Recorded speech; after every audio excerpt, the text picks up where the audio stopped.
Hello everyone बच्चों, आज last ही यहाँ पे अल्डिहाइड कीटोन और कार्बोक्सिलिक एसिड का लास्ट लेक्चर यहाँ पे मैं ले रही हूँ।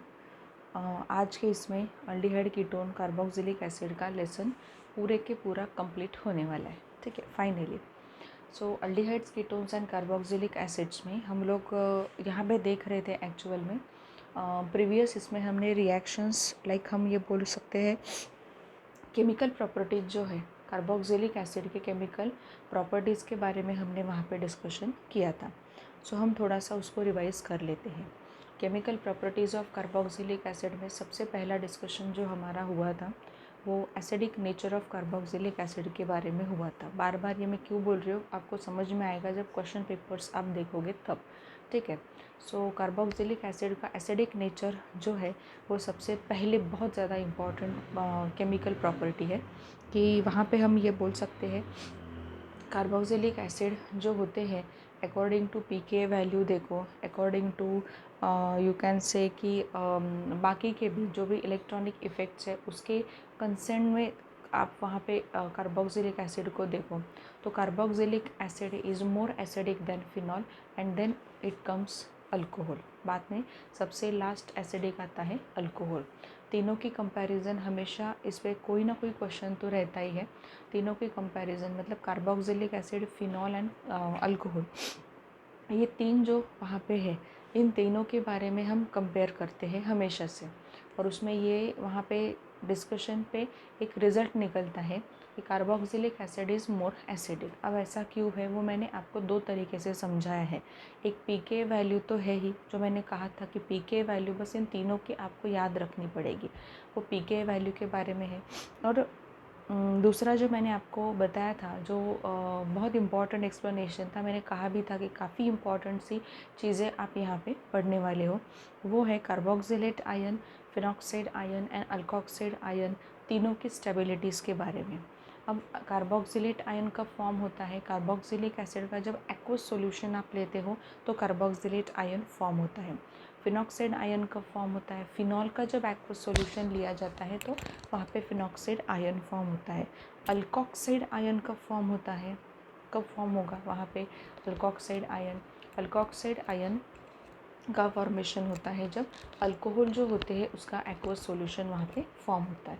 तो स्टेबिलिटी के बारे में हम डिस्कशन करेंगे तो कार्बोक्सिलेट आयन की स्टेबिलिटी सबसे ज़्यादा है and it gives you a best equivalent resonating structure which has a more stability according to resonance concept. ठीक है।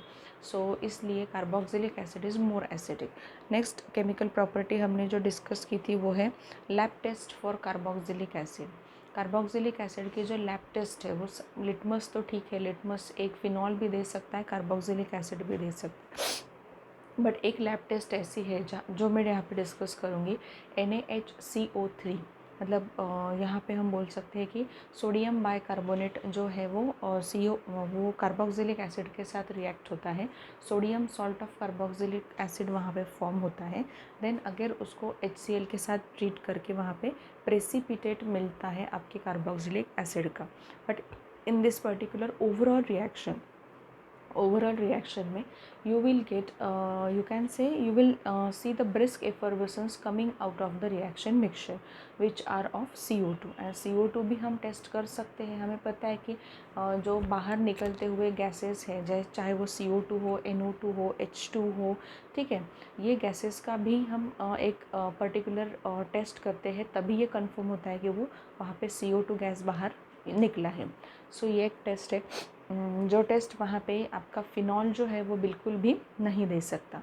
नेक्स्ट हमने वहाँ पे देखा हुआ था कि लाइक ईस्टर फॉर्मेशन के बारे में, जैसे ही हम वहाँ पे कार्बोक्सिलिक एसिड और 1 ml ऑफ अल्कोहल वहाँ पे यूज़ करते हैं, उनको हॉट वाटर बाथ में आप लोग वहाँ पे बॉईल करते हो, ये जो पर्टिकुलर स्टार्ट टू बॉईल ऐसा मिक्सचर है, वार्म मिक्सचर है, वो वाटर में डालते हो तब एक पर्टिकुलर फ्रूटी स्मेल वहाँ से बाहर निकलता है and that sweet Frooti smell gives you indication of manufacture of ester actually, and which gives you presence of COOH in a particular compound। ठीक है। सो इस तरीके से आपको देखना है। लैब टेस्ट भी हमने कवर अप कर लिए थे। नेक्स्ट वेट असाइल क्लोराइड्स जो होते हैं, मतलब जैसे ये है तो असाइल क्लोराइड्स का फॉर्मेशन वहाँ पे कैसे होता है। कार्बोक्सिलिक एसिड के रिएक्शन जब आप PCl3 PCl5 SOCl2 के साथ करते हो तो वहाँ पे असाइल क्लोराइड का फॉर्मेशन होता है। ये भी कंप्लीशन हमने कर लिया था। नेक्स्ट हमने देखा था it is reaction with the ammonia which is very important, because reaction with ammonia में आपको कार्बोक्सिलिक एसिड से क्या मिल रहा है, अमाइड का फॉर्मेशन मिल रहा है। अमाइड्स जो होते हैं उनका फॉर्मेशन वहाँ पे आपको मिल रहा है। सो अमाइड्स जो है कैसे फॉर्म होते हैं, अमोनिया जब कार्बोक्सिलिक एसिड के साथ रिएक्ट होता है तो वहाँ पे आपको ammonium salt of carboxylic acid और यू कैन से अमोनियम कार्बोक्सिलेट, इस तरीके से आपको एक कंपाउंड मिलता है। उसको आपको हीट करना है, स्ट्रॉन्ग हीटिंग करनी है, then there is elimination of water molecule and then you will get formation of amide. और एक अनदर वे भी है अमाइड के फॉर्मेशन के लिए, कल भी हमने डिस्कशन किया हुआ था इसके बारे में। जो वे ये है कि कार्बोक्सिलिक एसिड जो होते हैं उनकी जो मतलब जैसे एसिड क्लोराइड्स होते हैं उनकी रिएक्शन आपको अमोनिया के साथ करनी है and then you will get formation of amide as well, means it is another way of formation of amide, ये उनका बोलना है वहाँ पे। नेक्स्ट उन्होंने दिया है कि एसिड अनहाइड्राइड्स जो होते हैं उनका फॉर्मेशन कैसे होता है, मतलब मोनोकार्बोक्सिलिक एसिड जो होते हैं वहाँ से आपको वाटर को एलिमिनेट करना है, मीन्स आपको 2 यूनिट्स यूज़ करने पड़ेंगे मोनोकार्बोक्सिलिक एसिड के, और वहाँ से वाटर मॉलिक्यूल एलिमिनेट होने पर जो भी बच रहा है उनको जस्ट आपको अटैच करना है and that will be your acid anhydride. Acid anhydride का फॉर्मेशन वहाँ पे हुआ। बट एसिड अनहाइड्राइड का फॉर्मेशन होते हुए हमें ये भी चीज़ याद रखनी है कि वहाँ पे डिहाइड्रेटिंग एजेंट जो है वो कौन सा हमने यूज़ किया था, P2O5 एक डिहाइड्रेटिंग एजेंट है। उसके साथ साथ हम बोल सकते हैं कि कॉन्सेंट्रेटेड H2SO4 एक डिहाइड्रेटिंग एजेंट है। ये रिएक्शन यहाँ पे होती है। अब ये जो रिएक्शन मैंने बताई इसमें रिवर्सिबल नेचर वहाँ पे दिख जाएगा, बट और एक ऐसी रिएक्शन है जहाँ पे एसिड अनहाइड्राइड का बेटर यील्ड आपको वहाँ पे मिल सकता है। क्या करना है आपको, सबसे पहले जो कार्बोक्सिलिक एसिड है उसको एसिड क्लोराइड में क्या करना है, कन्वर्ट करना है SOCl2 के साथ। उसके बाद आपका जो भी कार्बोक्सिलिक एसिड है, कार्बोक्सिलिक एसिड की रिएक्शन NaOH के साथ करो, then you will get sodium salt of that particular carboxylic acid. Acyl chloride and sodium salt of carboxylic acid, वहाँ से NaCl बाहर निकालो और एसिड अनहाइड्राइड फॉर्म करो, it will give you better yield of acid anhydride than dehydrating that particular monocarboxylic acid. Dehydration में होता है ठीक है, यील्ड मिलता है बट बहुत भी ज़्यादा नहीं मिलता, इसलिए बेटर यील्ड के लिए थोड़ी अलग अल्टरनेटिव प्रोसेस वहाँ पे अप्लाई होती है जो मैंने अभी कही। नेक्स्ट मैंने कल आपको समझाया था कि डीकार्बोक्सिलेशन यहाँ पे हो रहा है, डीकार्बोक्सिलेशन। अब डीकार्बोक्सिलेशन ऑफ कार्बोक्सिलिक एसिड, ये तो रिएक्शन ऐसी है, बेसिकली ये रिएक्शन आप पढ़ चुके हो, अल्केन्स 11th में पढ़ा है आपने। अल्केन्स के प्रिपरेशन मेथड्स जो है वहाँ पे ये रिएक्शन आप लोगों ने पढ़ी है। प्रिपरेशन मेथड्स में यहाँ पे ये था कि कार्बोक्सिलेशन मतलब क्या है कि वहाँ पे C+O ये जो ग्रुप है ये आप कहीं ना कहीं इंसर्ट कर रहे हो, एडअप कर रहे हो। यहाँ पे हम बोल रहे हैं कि डीकार्बोक्सिलेशन हम कर रहे हैं। So now what is decarboxylation, C+O and O ये जो ग्रुप है वहाँ पे वो पूरा का पूरा वहाँ से निकल जा रहा है। सो it will be your decarboxylation. Carboxylic acid group है तो डीकार्बोक्सिलेशन, वो जो कार्बोक्सिल ग्रुप है वही उसको ही आप क्या कर रहे हो, वहाँ से हटाने की कोशिश कर रहे हो। सो ये इम्पॉर्टेंट डिस्कशन हमारा इसके पहले लेक्चर में हुआ था। अब हम देखने जा रहे हैं which is a last reaction of this particular chapter basically, which is reduction of carboxylic acid. सबसे पहले एक चीज़ मैं आपको बताना चाह रही हूँ कि कार्बोक्सिलिक एसिड जो होते हैं उनका reduction generally LiAlH4 LAH lithium aluminium hydride जो होता है वहीं से हम करते हैं। सोडियम बोरोहाइड्राइड जो होता है वो कार्बोक्सिलिक एसिड्स के रिडक्शन में पार्टिसिपेट नहीं करता, मतलब वो नहीं कर सकता, COOH को वो रिड्यूस नहीं कर सकता। यहाँ पे लिखा है देखो, carboxylic acid on a particular reducing agent specific है बहुत ही, LiAlH4 lithium aluminium hydride. It gives you a primary alcohol का फॉर्मेशन यहाँ पे होगा। Carboxylic acids are also reduced by diborane. अब डाइबोरेन तो पता है आपको, B2H6 जो होता है वो डाइबोरेन है, BH3 वहाँ पे डाइमराइज होकर B2H6 बनेगा। सो B2H6 भी कार्बोक्सिलिक एसिड को रिड्यूस कर सकता है। Diborane does not reduce COOR NO2 and X। ये भी इम्पॉर्टेंट चीज़ है बहुत ज़्यादा कि डाइबोरेन अगर आप यूज़ करते हो तो वो किसको रिड्यूस नहीं करता, देखना पड़ेगा आपको। डाइबोरेन जो है वो COOR NO2 एंड X को रिड्यूस नहीं करेगा। मतलब सपोज़ मैंने आपको इस तरीके से कुछ एक एग्ज़ाम्पल दिया हुआ है, ये एग्ज़ाम्पल मैंने दिया और इसका रिडक्शन मैं कर रही हूँ यहाँ पे डाइबोरेन का यूज़ करके रिडक्शन हो रहा है, तो ये इसे बिल्कुल भी वहाँ पे कुछ भी इफ़ेक्ट नहीं दिखाएगा। डाइबोरेन सीधे से इसको रिड्यूस करेगा CH2OH में, मतलब ये CH2 यहाँ पे NO2 एज इट इज़, यहाँ पे आ जाएगा CH2OH। Then we will be thinking of the name of a particular compound. So ये पर्टिकुलर जो भी है इस तरीके की चीज़ आप क्या कर सकते हो, देख सकते हो। क्योंकि NO2 जो है ना, NO2 में भी N डबल बॉन्ड एक जगह O है, N सिंगल बॉन्ड O है, N के ऊपर पॉजिटिव चार्ज आता है। सो ये कन्फ्यूजन ना हो आप लोगों का कि वो डाइबोरेन वहाँ पे अटैक करेगा, नहीं, डाइबोरेन जो है वो सिर्फ वहाँ पे क्या कर सकता है, COOH को वहाँ पे रिड्यूस कर सकता है, अदरवाइज़ बाकी जो अटैच्ड है वहाँ पे उसको रिड्यूस नहीं करेगा। NaBH4 sodium borohydride, NaBH4 sodium borohydride वो जो है does not reduce COOH group. ये काफ़ी इम्पॉर्टेंट पॉइंट है, आप यहाँ पे बिल्कुल भी इसे अच्छे से मार्क करके रखो कि आप बोलोगे मैडम लिथियम एल्यूमिनियम हाइड्राइड है, सोडियम बोरोहाइड्राइड है, वो तो क्या रिड्यूसिंग एजेंट है। लिथियम एल्यूमिनियम हाइड्राइड की जगह पे अगर NaBH4 भी लिखा तो भी चलेगा, तो भी वहाँ पे रिडक्शन होगा, रिडक्शन हो सकता है, but not in the case of carboxylic acid. Carboxylic acid जो है वो वहाँ पे किससे रिड्यूस नहीं होगा, NaBH4 से रिड्यूस नहीं होता है।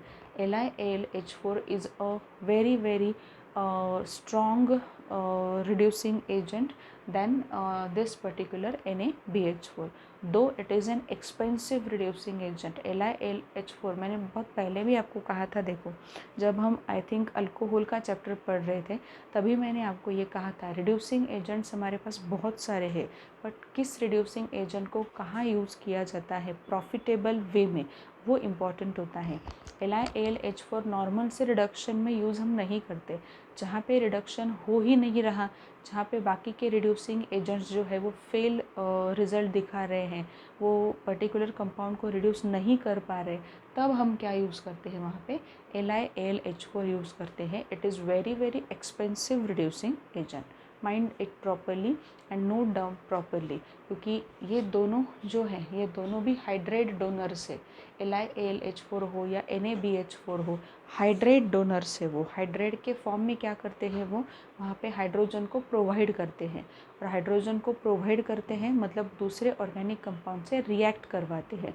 सो it will be reduction. So ये यहाँ पे आपको याद रखना होगा कि दोनों में से LiAlH4 थोड़ा स्ट्रॉन्ग रिड्यूसिंग एजेंट है, बट इट इज़ एक्सपेंसिव। तो हर जगह पे LiAlH4 वहाँ पे यूज़ नहीं होता, जहाँ पे बाकी के रिड्यूसिंग एजेंट्स काम नहीं कर रहे, जहाँ पे बाकी के रिड्यूसिंग एजेंट कोई भी रिज़ल्ट वहाँ पे नहीं दिखा रहे, तब जाके हम LiAlH4 को यूज़ करते हैं, जिसे वहाँ पे symbolically LAH capital L capital A capital H से भी रिप्रेजेंट किया जाता है LiAlH4 को।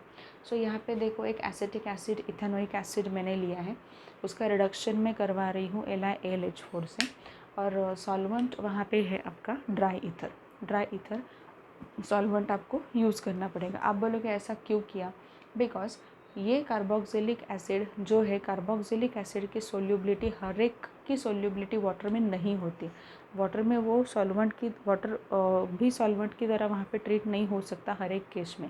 सो यहाँ पे थोड़ा सा एक ऑर्गेनिक सॉल्वेंट ड्राई ईथर वहाँ पे लिया जाता है। सो यहाँ पे फॉर्मेशन हुआ है आपके प्राइमरी अल्कोहल का, which is called as ethanol. Ethanol का फॉर्मेशन यहाँ पे हमने कर लिया है। So students see this is all about you can say your chapter aldehydes, ketones and carboxylic acids. So aldehydes, ketones and carboxylic acids में काफ़ी सारे important reactions आपको देखने को मिलेंगे, ठीक है। अब ये जो रिएक्शंस है यहाँ पे ऐसा नहीं करना है आपको कि हर एक रिएक्शन जो है वो हर एक रिएक्शन बहुत ही मतलब एक अलग वे से आप देखोगे, ऐसा नहीं है। बट जैसे मैंने कहा था आपको कि नेम रिएक्शन स्पेसिफिकली बहुत ज़्यादा फोकस करना होगा। नेम रिएक्शंस जो होते हैं, पहले भी मैंने आपको कहा था, बहुत पहले से ये बता रही हूँ आपको, राइट फ्रॉम हैलोजन डेरिवेटिव्स, कि नेम रिएक्शंस के लिए एक छोटी सी अलग बुक करो, आपके पास होनी चाहिए नेम रिएक्शन की अलग बुक। ये मैं बोल रही हूँ सीईटी पॉइंट ऑफ व्यू से, और यू कैन से आप बोल सकते हो कि बोर्ड के पॉइंट ऑफ व्यू से भी it is very very important. So name reaction क्या करो, उस नोटबुक में वहाँ पे लिखो। बहुत से नेम रिएक्शंस हमने यहाँ पे देखे हैं, उसमें सबसे इम्पॉर्टेंट जैसे आप बोलोगे Clemmensen reduction, Wolff Kishner reduction है वहाँ पे गटरमैन कोच फॉर्माइलेशन है, अरोमेटिक बेंजाल्डिहाइड का फॉर्मेशन, ठीक है। इटार्ड रिएक्शन है वहाँ पे, ठीक है। फिडेल क्राफ्ट रिएक्शन है वहाँ पे। अब आप बोलोगे अल्डोल और कैनिज़ारो को भी वहाँ पे देना है क्या, कर दो।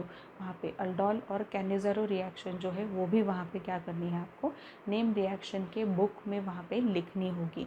और अल्डोल और कैनिज़ारो रिएक्शन, अभी मुझे एक मतलब बीच में अभी ये आया था कि अल्डोल कंडेंसेशन जो है वो अल्डोल कंडेंसेशन के क्रॉस के जो प्रोडक्ट्स है वो हम लोग नहीं लिख पा रहे।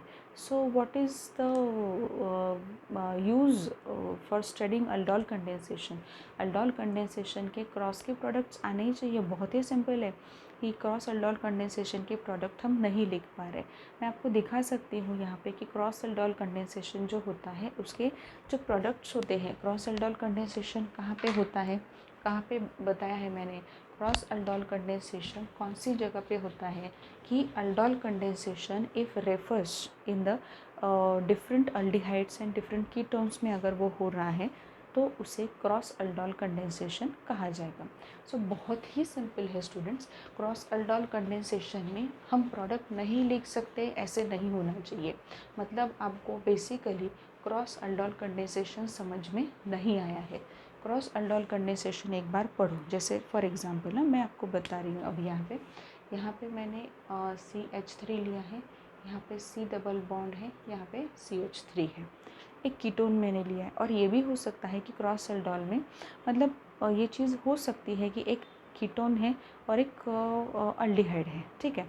बट हम यहाँ पे क्या करके देखते हैं, अल्डिहाइड जो है वही यहाँ पे लेके देखते हैं। अब यहाँ पे देखो, यहाँ पे CH3 होगा, यहाँ पे C डबल बॉन्ड O होगा, CH2, यहाँ पे CH2, यहाँ पे C डबल बॉन्ड O, यहाँ पे H, ठीक है। इस तरीके से हमने लिया।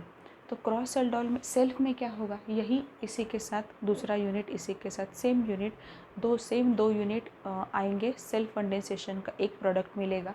यहाँ पे भी सेम 2 यूनिट आएंगे, सेल्फ कंडेंसेशन का एक प्रोडक्ट मिलेगा। क्रॉस में क्या करना है, एक बार ये इसका अल्फ़ा हाइड्रोजन यूज़ करो, एक बार इसका अल्फ़ा हाइड्रोजन यूज़ करो।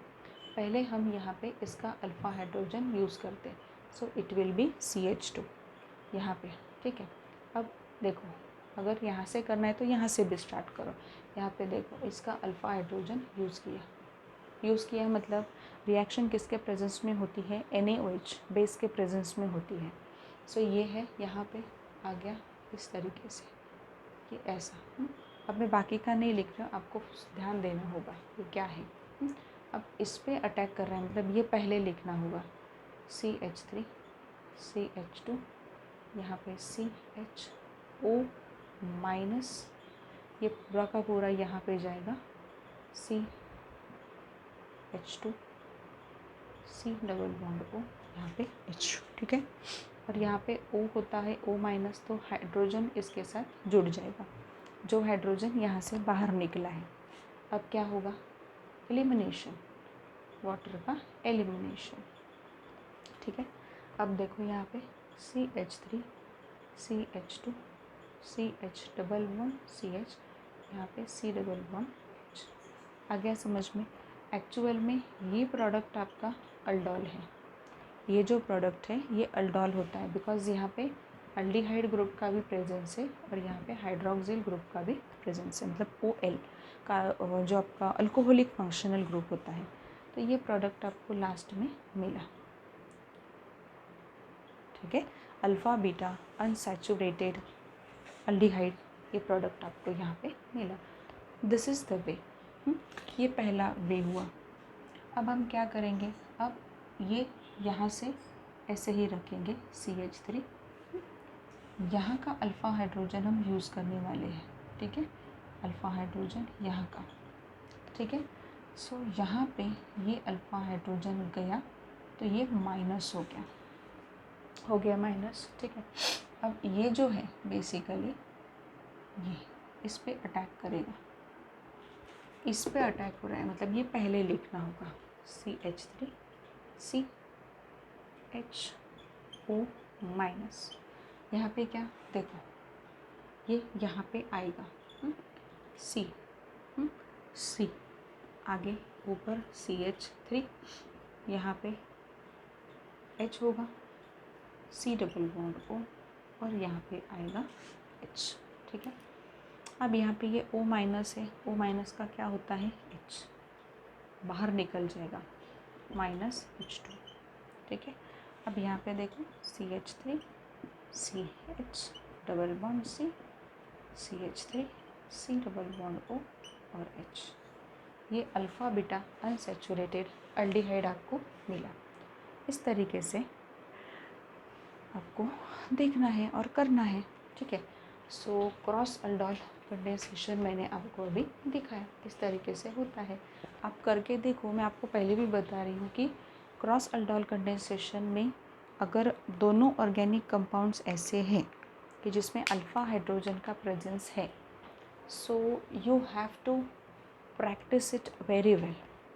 प्रैक्टिस करना बहुत इम्पॉर्टेंट हो सकता है आप लोगों के लिए, प्रैक्टिस तो करनी पड़ेगी, प्रैक्टिस के अलावा कुछ नहीं है। Aldol condensation is all about your practicing. Practice जैसे होगी वैसे फटाफट आप प्रोडक्ट्स लिखते जाओगे, अदरवाइज़ थोड़ी सी प्रॉब्लम हो सकती है। बट मेरा सजेशन वही होगा कि मैंने कितने भी बार अगर आपको बताया, आप अगर खुद वहाँ पे करके नहीं देखोगे सो नहीं होगा, मतलब वो लिखना बहुत मुश्किल हो जाएगा फिर अल्डोल कंडेंसेशन आप लोगों के लिए। कुछ नहीं करना है, एक के इसमें एक अल्फ़ा हाइड्रोजन निकालो, फिर अल्फ़ा हाइड्रोजन निकाल दोगे तो वो न्यूक्लियोफाइल की तरह एक्ट करेगा, वो दूसरे अल्डिहाइड पे अटैक करेगा, ठीक है। दूसरे केस में क्या करो, जो दूसरा अल्डिहाइड है उसमें से अल्फ़ा हाइड्रोजन निकालो, फिर वो न्यूक्लियोफाइल की तरह एक्ट करेगा, वो पहले अल्डिहाइड पे क्या करेगा, अटैक करेगा। सो इस तरीके से क्रॉस अल्डोल कंडेंसेशन में भी 2 प्रोडक्ट्स आपको मिलेंगे। अगर ये केस हमने देखी तो इस केस में डिफरेंट 4 प्रोडक्ट्स आपको मिलते हैं, which is already given in your text book में वो वहाँ पे गिवन है। ऐसा नहीं है कि बिल्कुल भी गिवन नहीं है, बिल्कुल अच्छे से उन्होंने मेंशन किया है। प्रोपैनल एंड इथेनॉल के बीच में सेल्फ के 2 products and cross aldol condensation के 2 प्रोडक्ट्स, दैट्स इट। इतना मैं आप लोगों के लिए यहाँ पे कर सकती हूँ। बाकी तो ये है कि after all you have to think that how to deal with the chapter, how to deal with the reaction कितनी भी कैसे भी है वहाँ पे प्रैक्टिस करने पर हमेशा समझ में आ ही जाता है कि एग्जैक्टली वहाँ पे क्या हो रहा है। सो अब कुछ ऐसे पॉइंट्स हम यहाँ पे डिस्कस करेंगे, कुछ ऐसे क्वेश्चंस हम यहाँ पे डिस्कस करेंगे, छोटे छोटे क्वेश्चंस है उसका डिस्कशन हम वहाँ पे कर लेंगे। बीच में स्टूडेंट सेट क्वेश्चन उन्होंने टेक्स्ट बुक में पूछा है, कैनिज़रो रिएक्शन जो है वो कैनिज़रो रिएक्शन हो गई थी तब बाद में पूछा है आइसोब्यूटाइलडिहाइड स्ट्रक्चर निकालना है आपको, मैं बता रही हूँ, हिंट्स दे रही हूँ। आइसोब्यूटाइलडिहाइड जो है वो कैनिज़रो रिएक्शन वहाँ पे दे सकता है या नहीं दे सकता, डायरेक्टली आंसर दे रही हूँ मैं। आइसोब्यूटाइलडिहाइड वहाँ पे आंसर मतलब आंसर ये होगा कि isobutyraldehyde undergo Cannizzaro reaction even it has presence of alpha hydrogen, ठीक है। अब ये एक एक्सेप्शनल केस है, होती है ऑर्गेनिक में देखो या किसी भी बेसिकली साइंस में एक्सेप्शनल केसेस आपको मिलते हैं। आइसोब्यूटाइल्डिहाइड जो है उसमें आपको अल्फ़ा हाइड्रोजन का प्रेजेंस तो मिलेगा ही, ठीक है, but even though it has having presence of alpha hydrogen it undergoes Cannizzaro reaction, ठीक है, ये याद रखो। मतलब ये चीज़ प्रैक्टिकली भी प्रूवन है कि आइसोब्यूटाइल्डिहाइड जो है वो ऐसा अल्डिहाइड है कि जिसमें अल्फ़ा हाइड्रोजन का प्रेजेंस होने के बावजूद भी वहाँ पे वो क्या दे रहा है, कैनिज़रो रिएक्शन दे रहा है। अब एक काम आपको करना है, दो काम करने हैं। पहले तो आइसोब्यूटाइल्डिहाइड है उसका स्ट्रक्चर मुझे निकाल के वहाँ पे दिखाओगे, आप लोग स्ट्रक्चर निकालोगे। दूसरी बात है कि मैंने आंसर तो दिया है, isobutyraldehyde it undergoes Cannizzaro reaction even it has presence of alpha hydrogen in it, ठीक है। सो ये क्यों ऐसा कर रहा है, हमने तो देखा कि हमारे पास ऐसे ही अल्डिहाइड्स होने चाहिए जिस अल्डिहाइड में अल्फ़ा हाइड्रोजन का प्रेजेंस नहीं होना चाहिए। It is totally opposite to aldol condensation. Cannizzaro क्या है वहाँ पे, कैनिज़रो बोलता है कि वहाँ पे अल्फ़ा हाइड्रोजन का प्रेजेंस नहीं होना चाहिए। सो ठीक है, बट तभी भी आइसोब्यूटाइल्डिहाइड जो है वो क्या कर रहा है वहाँ पे, कैनिज़रो रिएक्शन दे सकता है। ऐसा क्यों हो रहा है ये थोड़ा सा एक मतलब शॉर्ट में मुझे आप बताने की कोशिश करोगे कि आइसोब्यूटाइल्डिहाइड का पहले स्ट्रक्चर निकालो। Structure is very normal thing you can से, बट वो क्यों वहाँ पे कैनिज़रो रिएक्शन देता है ये आपको पता होना ज़रूरी है। अब यहाँ पे और एक क्वेश्चन मैं डिस्कस करना चाहती हूँ आप लोगों से कि यहाँ पे क्वेश्चन दिया हुआ है, देखो पेज नंबर 278 पे 278 पे उन्होंने किया है fill in the blanks and rewrite the balanced equation. ये जो है यहाँ पे टेक्स्ट बुक नहीं है तो प्लीज़ टेक्स्ट बुक उठाओ और वो देखो, पॉज करो वीडियो, पहले टेक्स्ट बुक लो और ये देखो। बहुत ही सिंपल है, CH3COOH एंड थायोनिल क्लोराइड, पता है आपको CH3COOCl SO2 and HCl formation. CH3CH2COOH यहाँ पे हीट की है और डायरेक्टली नीचे प्रोडक्ट दिया है H3PO4। H3PO4 कब मिलता है, या तो PCl5 यूज़ करोगे या तो PX3 यूज़ करोगे। PCl5 यूज़ करने पर यह मिलता है, मतलब यहाँ पे क्या होना चाहिए, PCl3 आगे होना चाहिए CH3CH2COCl और बाकी यहाँ पे प्रोडक्ट CH3COO प्लस डैश, उन्होंने कहा है phosphorus oxychloride plus HCl, phosphorus oxychloride plus HCl आ सकता है आपको, ट्राई करो। CH3COOH plus phosphorus trichloride PCl3 सीधे रिएक्शन है, बहुत ही उसमें कुछ अलग नहीं है। CH3COCl फॉर्म होगा एंड POH थ्राइस वहाँ पे मिलेगा। CH3COOH NH3, ये तो रिएक्शन मैंने ही ली है आपकी कि यहाँ पे CH3COO NH4 प्लस का फॉर्मेशन होगा यहाँ पे, मतलब ammonium salt of that carboxylic acid and then it will give you, इतना ही पूछा है। तो यहाँ पे नेक्स्ट देखो डैश है NH3 C6H5CONH2, क्या हुआ होगा देखो C6H5COOH, मतलब यहाँ पे बेंजोइक एसिड होगा, सबसे पहले क्या होगा, बेंजोइक एसिड यहाँ पे होगा, ठीक है। ये एक क्वेश्चन मैं डिस्कस करना चाह रही थी आप लोगों से। और भी कुछ ऐसे है कि choose the most correct option, वो तो आप कर लोगे, choose the most correct option में काफ़ी सिंपल है वहाँ पे, ठीक है। अब यहाँ पे क्वेश्चन नंबर 2 की हम थोड़ा सा बात करते हैं।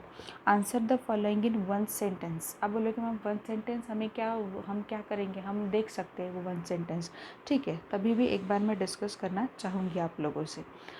अब यहाँ पे देखो दिया है what are aromatic ketones, it is given in your text book. Aromatic ketones क्या होते हैं, ठीक है। अब यहाँ पे name the product obtain by the oxidation, directly मैं यहाँ पे 7th वाला ले रही हूँ। Name the product obtain by oxidation of 1 2 3 4 tetrahydronaphthalene. Tetrahydronaphthalene कैसे लिखोगे, 1 2 3 4 tetrahydronaphthalene with acidified potassium permanganate. पहले नैफ्थलीन का स्ट्रक्चर देखना होगा आपको, ठीक है। And 1 2 3 4 tetrahydro naphthalene with acidified potassium permanganate. Acidified potassium permanganate का काम क्या है, क्या करता है, वो ऑक्सीडाइजिंग एजेंट की तरह ट्रीट होता है। नेक्स्ट क्वेश्चन है व्हाट इज़ फॉर्मेलिन, मैं सिर्फ हिंट्स दे रही हूँ आपको करना है। What is formalin, formalin is nothing but you can से एक्वस सॉल्यूशन ऑफ फॉर्मल्डिहाइड, ठीक है। वो कितने % होता है, क्या है वो, ठीक है। अब इतना लिखने की कोशिश मत करो, लेकिन देखना पड़ेगा कि फॉर्मेलिन क्या होता है। And formalin is used for you can से preservation of biological specimens. And formaldehyde जो होता है वो एज अ टिश्यू हार्डनर की तरह वहाँ पे ट्रीट होता है। Arrange the following compounds in increasing order of their boiling points के ऑर्डर में वहाँ पे ये करना है, ये कर सकते हो आप लोग। Formaldehyde, ethane and methyl alcohol, एक बार देख लो बहुत अच्छे से। एक सीक्वेंस मैंने बीच में दिया था जब मैं boiling point of aldehydes and ketones आपको पढ़ा रही थी, तब मैंने ये सीक्वेंस दिया हुआ है। यहाँ से आप बहुत सिंपल वे में वो देख सकते हो, ठीक है। अब आंसर इन ब्रीफ, ठीक है। अब उन्होंने क्या कहा है, observe the following equation of reaction of Tollens reagent with aldehyde, how do we know that redox reaction has taken place, explain. ये काफ़ी इम्पॉर्टेंट रिएक्शन क्वेश्चन इन्होंने पूछा है। क्या है यहाँ पे, क्या होता है, RCHO है, ठीक है, RCHO। अब यहाँ पे 2Ag, यहाँ पे NH3 ट्वाइस, ठीक है। अमोनियकल सिल्वर नाइट्रेट सॉल्यूशन एक्चुअल में है, यहाँ पे प्लस आएगा। अब यहाँ पे OH माइनस, ये है पूरा आपका टोलेंस रिएजेंट, हीट करनी है आपको। यहाँ पे मिलेगा RCOO माइनस प्लस 2Ag, यहाँ पे होगा आपका NH3 एंड H2, ठीक है। अब ये रिएक्शन देखो, आप खुद ही देखो, उन्होंने पूछा कि ये रेडॉक्स रिएक्शन कैसे है, आप बताने की कोशिश करो। रेडॉक्स रिएक्शन कैसे है, रेडॉक्स रिएक्शन मतलब क्या होता है, जिसमें रिडक्शन ऑक्सीडेशन हो रहा है साइमल्टेनियसली, ऐसे रिएक्शन को रेडॉक्स रिएक्शन कहा जाता है। It is very very simple. अब यहाँ पे देखो, पहले RCHO जो है वो RCOO माइनस में कन्वर्ट हुआ, ऑक्सीडेशन है ये ऑक्सीडेशन है यहाँ पे। अब यहाँ पे Ag जो है वो पॉजिटिव यहाँ पे है, मतलब +1 यहाँ पे उसके ऊपर है, और यहाँ देखो Ag के ऊपर 0 है, चार्ज कम हो गया, ठीक है। यहाँ से यहाँ तक क्या है, रिडक्शन, यहाँ से यहाँ तक क्या है, ऑक्सीडेशन।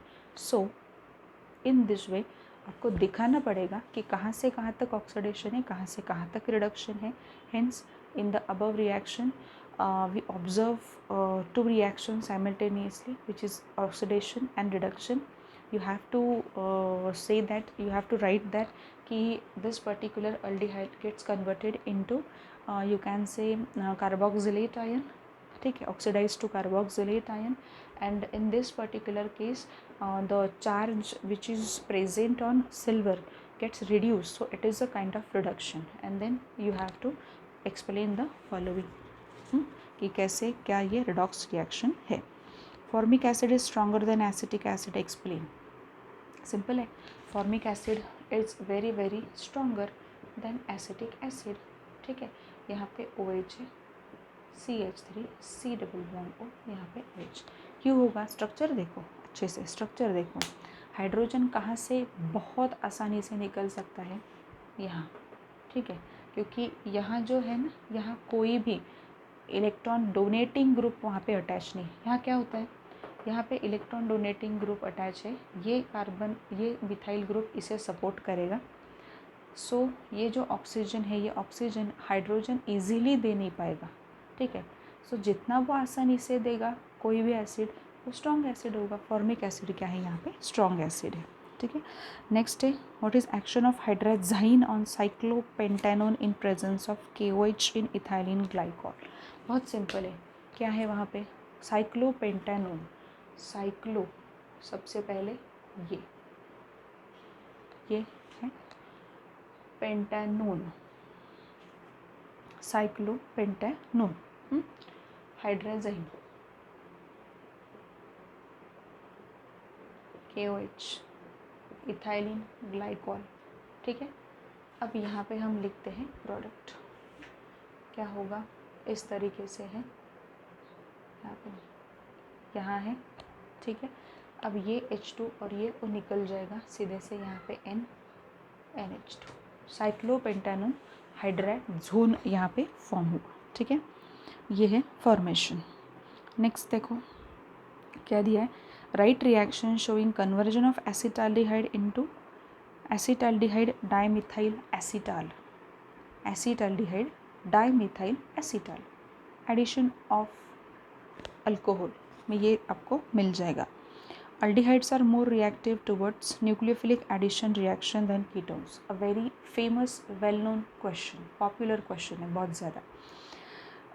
ये हम 2 पॉइंट्स पे डिस्कस करते हैं. इलेक्ट्रॉनिक इफेक्ट के बेसिस पे डिस्कस किया हुआ है और स्टेरिक इफेक्ट के बेसिस पे डिस्कस किया हुआ है. दोनों भी पॉइंट्स इंक्लूड करने पड़ेंगे. आप चाहे तो एज गिवन एज पर टेक्स्ट बुक भी आप ये आंसर लिख सकते हो. Write reaction showing the action of following reagent on propane nitrile. Propane nitrile के ऊपर डाइल्यूट NaOH की रिएक्शन क्या होगी, क्या होने वाला है वहाँ पे. Na प्लस OH माइनस है वहाँ पे, प्रोपेन नाइट्राइल है मतलब C ट्रिपल बॉन्ड N होगा, वो वहाँ पे टूट जाएगा. यहाँ एक बॉन्ड, यहाँ एक बॉन्ड. ठीक है. डाइल्यूट HCl की रिएक्शन क्या होगी दे सकते हो आप ये. ठीक है. अरेंज द कार्बोक्सिलिक एसिड, ये भी आप दे सकते हो. आंसर द फॉलोइंग में note on Cannizzaro reaction and Stephen reaction. Stephen reaction और कैनिज़ारो रिएक्शन की नोट टेक्स्ट बुक में जितना मेंशन है उतना ही देने की कोशिश करो, ज़्यादा वहाँ पे टेंशन मत लो. ठीक है. IUPAC नेम 4th में 3rd IUPAC नेम साइक्लोहेक्सानोन है, but mind it has a substituent attached at a 3rd position with respect to ketonic group. 3-मिथाइल क्या है वो देखो आप, साइक्लोहेक्सानोन. यहाँ पे 2 है दिए हुए. ये कौन सा एसिड है बताने की कोशिश करो मुझे, ये कौन सा एसिड है वहाँ पे. COOH-COOH क्या है बताओ. Write reaction showing conversion of parabromo isopropyl benzene, parabromo isopropyl benzene okay into para isopropyl benzoic acid into para isopropyl benzoic acid. देखो 3 स्टेप है वहाँ पे इंक्लूड लिखने हैं आपको. Right reaction showing aldol condensation of cyclohexanone, cyclohexanone aldol condensation देना है. कैसे दोगे, सबसे पहले यहाँ पे देखो साइक्लोहेक्सानोन. ठीक है. साइक्लोहेक्सानोन. अब यहाँ पे क्या करना होगा, अल्फ़ा हाइड्रोजन देखने हैं, वहाँ से फिर माइनस क्रिएट होगा, दूसरे इस पे वो अटैक करेगा, ये न्यूक्लियोफाइल दूसरे पे अटैक करेगा. ठीक है. दूसरे पे अटैक करके आपको प्रोडक्ट मिलेगा. क्या मिलेगा, कैसे मिलेगा, ये वहाँ पे आपको बताना है. बाकी यहाँ पे कुछ अलग सा नहीं है दिया हुआ. एक्टिविटी भी एक अच्छी सी दी है यहाँ पे, बहुत अच्छी एक्टिविटी है. Draw and complete the following reaction scheme which starts with acetaldehyde. In each empty box right the structural formula of the organic compound that would be form. बहुत ही सिंपल है. CH3CHO HCl, यहाँ पे cyanohydrin का formation होगा, लिखना है आपको. CH3 cyanohydrin का जो भी एसिटाल्डिहाइड साइनोहाइड्रिन का क्या होगा. CH3CHO रिडक्शन, यहाँ पे क्या होता है, रिडक्शन करने पर अल्कोहल मिलेगा आपको. यहाँ पे क्या होगा, dilute H2SO4 and heat. Dilute H2SO4 heat से क्या मिलता है देखो, कॉन्सेंट्रेटेड नहीं है, डाइल्यूट H2SO4 एंड हीट है. Tollens reagent CH3COO minus. यहाँ पे फिर कॉन्सेंट्रेटेड H2SO4 हीट, यहाँ पे मिला CH2CHCO ट्वाइस ये मिला. कोल्ड डाइल्यूट KMnO4 मतलब ये ऑक्सीडेशन हो रहा है. 2 स्कीम्स आपको कंप्लीट करनी है, बाकी की तो मैंने आपको बता दी. अब अगर यहाँ पे देखोगे कि किस तरीके से रिएक्शन हो रही है, एक तो क्वेश्चन नंबर 2 और क्वेश्चन नंबर 3 जो है उनके डिटेलिंग आपको आने चाहिए. अब यहाँ पे देखो बच्चों, अरेंज ये वाला क्वेश्चन नंबर 3 में जो आपका 6th है वो, arrange the following carboxylic acids with increasing order of their acid strength and justify your answer. COOH है यहाँ पे ऑक्सीजन, यहाँ पे COOH. मतलब क्या करना होगा देखो, तो यहाँ पे ये है साइक्लोहेक्सानोइक एसिड. ठीक है. साइक्लोहेक्सेन कार्बोक्सिलिक एसिड, ये भी वही है. ठीक है. बट यहाँ पे अगेन ईथर लिंकेज मिल गई, यहाँ पे ईथर लिंकेज मिल गई. तो कौन सा कार्बोक्सिलेट आयन ज़्यादा स्टेबल होगा, ये आपको यहाँ पे मुझे बताना है। और कार्बोक्सिलेट आयन वहाँ पे फॉर्म होगा, वो जितना स्टेबल होगा उतना वो पर्टिकुलर कार्बोक्सिलिक एसिड जो रहेगा वो कार्बोक्सिलिक एसिड कैसा होगा, ज़्यादा एसिडिक नेचर वहाँ पे दिखाएगा। सो ऐसे भी क्वेश्चंस वहाँ पे पूछे जा सकते हैं। So this is all about aldehydes, ketones and carboxylic acid. हर एक पॉइंट वहाँ पे एक्सप्लेन किया हुआ है मैंने। बस आपको ये करना है कि you have to work on application level. आप पढ़ते हो, सब चीज़ें रटनी नहीं है, आपको समझनी है। अगर आप रटोगे तो आपको एग्जाम्पल्स या रिएक्शंस अगर दूसरे पूछे गए उस प्लेस पे तो वो नहीं आएगा, ठीक है। इसलिए तो ये हो रहा है कि अल्डोल कंडेंसेशन में प्रैक्टिस की ज़रूरत पड़ रही है, कैनिज़रो में प्रैक्टिस की ज़रूरत पड़ रही है। जब हम एसिडिक बिहेवियर एक्सप्लेन करते हैं कार्बोक्सिलिक एसिड का, तब भी कार्बोक्सिलेट आयन कौन सा फॉर्म होता है ये पहले देखो। at that particular level also you have to make a practice आपको वहाँ पे करनी पड़ेगी। सो विदाउट प्रैक्टिस कुछ नहीं हो सकता।